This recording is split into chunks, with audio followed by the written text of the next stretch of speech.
If you listen to any amount of the major daily media, any amount whatsoever, uncritically, then you know one thing for sure. That black people are relentless victims of relentless white racism all the time, everywhere. That explains everything. I mean, last night I heard it on the NPR radio. I was listening to a program called 1A. They had a couple of authors, book college professors, a reporter or two, and the host. And they were just kind of going around in a circle, each one trying to up the ante on what it means for white kids in Washington, D.C. to wear a MAGA, Make America Great Again hat. They all agreed that that is a racial provocation.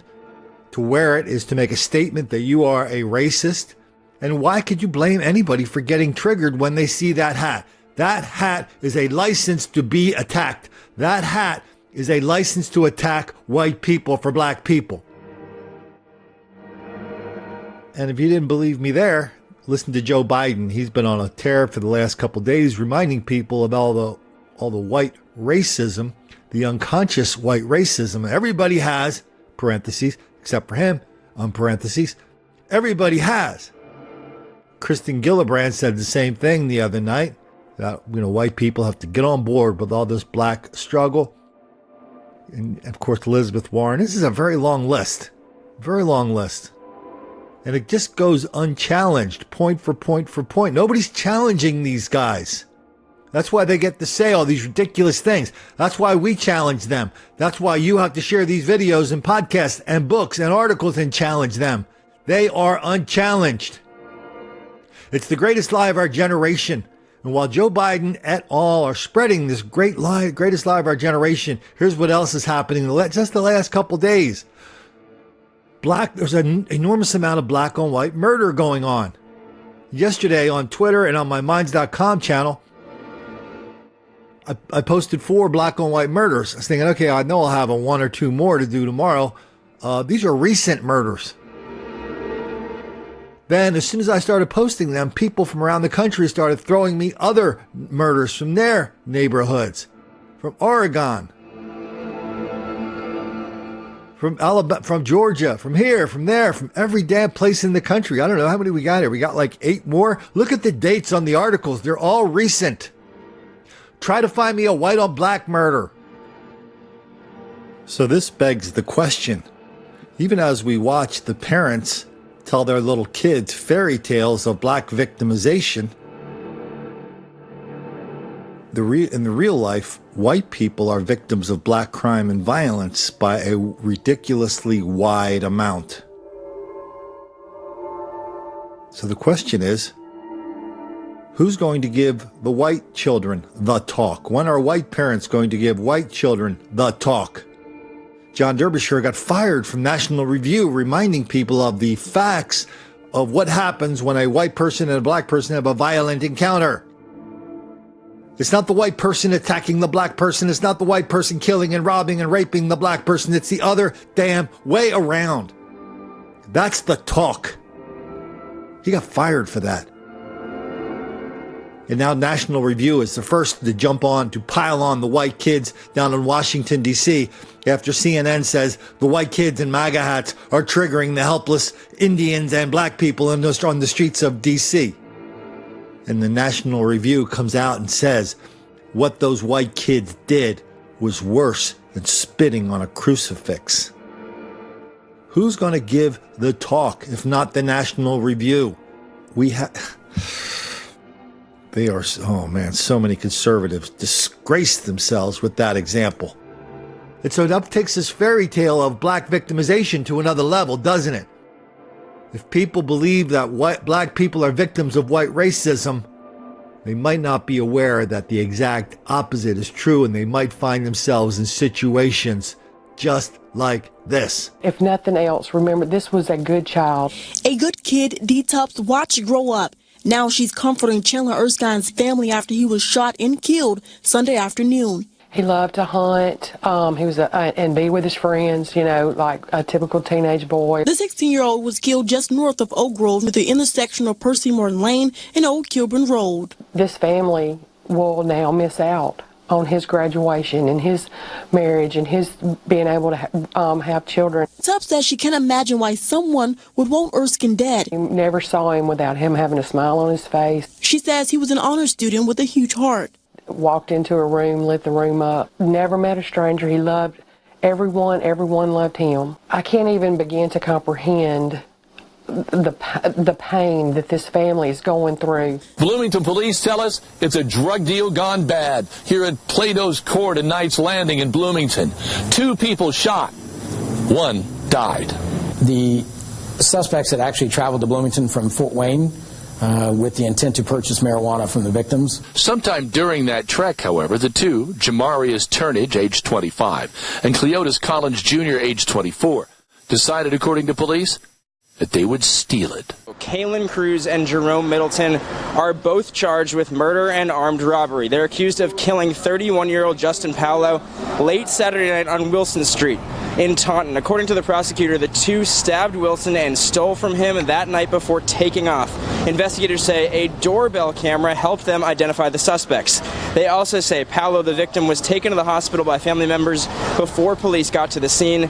And here's what Paolo's brother and sister said about him just a little while ago. Yes, big, hot, clean, very family oriented. Yeah, good morning, guys. In this criminal complaint, I learned new gruesome details about that missing woman who was found dead and the man arrested, Dale Cooper, who is facing homicide charges this morning. Now, Heather Short had been missing since November. Just yesterday, homicide detectives found her remains in a wooded area along Scott Haven Road in Sutterville. That's in Westmoreland County. Now, after investigating several leads, police arrested Dale Cooper. According to the complaint here, witnesses claim Cooper strangled Short with an extension cord and said, quote, "No one will ever find her body."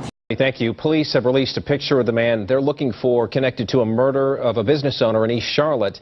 This is a surveillance picture of that suspect. Police say that Elchin Kalulu owned this cell phone repair shop off North Sharon Amity Road. He was shot and killed U.S. Marshals arrest a suspect in connection to Jackson's 8th homicide of the year. Police said 60-year-old Mac Pope was found shot multiple times inside a truck on Cornett Place Wednesday night. Witnesses say someone inside another car fired shots into Pole's truck before getting away. Her shift had just ended, and the drive was short. But Barbara Harper never made it home. I'm sick. I'm sick. The 71-year-old United States postal worker murdered when police say this man, Dakota Siders, mistakenly targeted her. Her routine was to come home from work every day and walk herself through this park with her dog, and it was just a senseless murder. 7 o'clock Thursday evening, Cleveland police say 58-year-old Sheila Wallace was walking her dog Winston in the park near her home at West 123rd Street and McGowan Avenue. That's when someone shot her in the head, killing her. Right now, police are working to learn a motive in a murder-suicide involving 5 people. 26-year-old Jacoby King said to be the shooter, killing his former boyfriend Ryan Chesser, according to police. Chesser and Eric Bryant both died on scene. 2 others survived, but King shot himself. Police say the group was coming from a club before this happened. Jacoby and the girl was just over to my son's house hanging out about between 1 and 1:30, and then they left to go back to the west side, Jacoby and the girl. I don't know her, only heard of her. We spoke exclusively with King's mother today. She says she did not know her son to be in a gay relationship. She says her son was dating one of the surviving women. She did not understand how police concluded her son was with Chesser. This whole thing about him possibly dating one of the men who were killed is...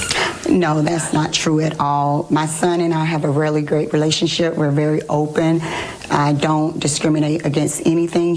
I had an open door policy with all of my children. Jacoby could have come to me and told me that. Furthermore, King's mother says he was living a happy life. She believes something must have triggered her son to shoot 4 people and then himself. I'm sorry. I feel empathy in my heart for everyone that's involved.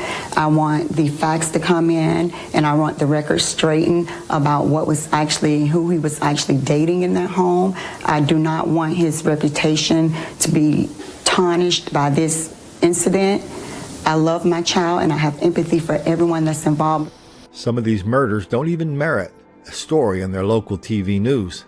Out in Northwest Indiana. This young lady and her boyfriend may have been up to something. Maybe they shouldn't have been involved, and there may have been some drugs involved. They were targeted by drug dealers once and twice. Second time was the charm. She was killed. Two of the fellas are arrested. Then we head over to Kelso, Oregon. One of the fella walks in with a gun, shoots a shopkeep, shoots the woman working in the convenience store. Just a 20-something-year-old white chick. That was it.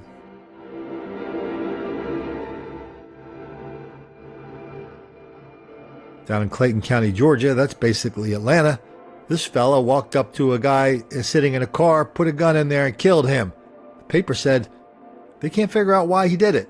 There wasn't any. It's not like one of these mysterious drug dealers or Craigslist murders. He just killed him. Killed a 20-year-old dude, white dude.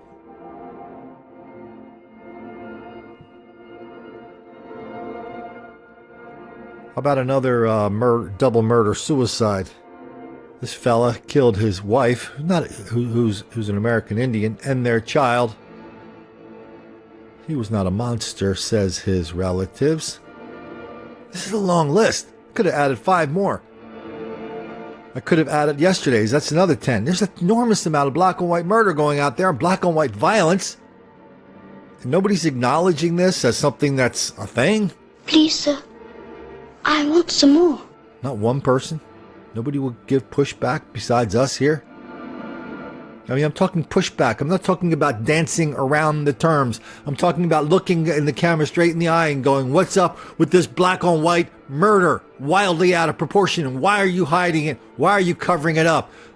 Give me a better reason than you just don't want to make the black kids angry.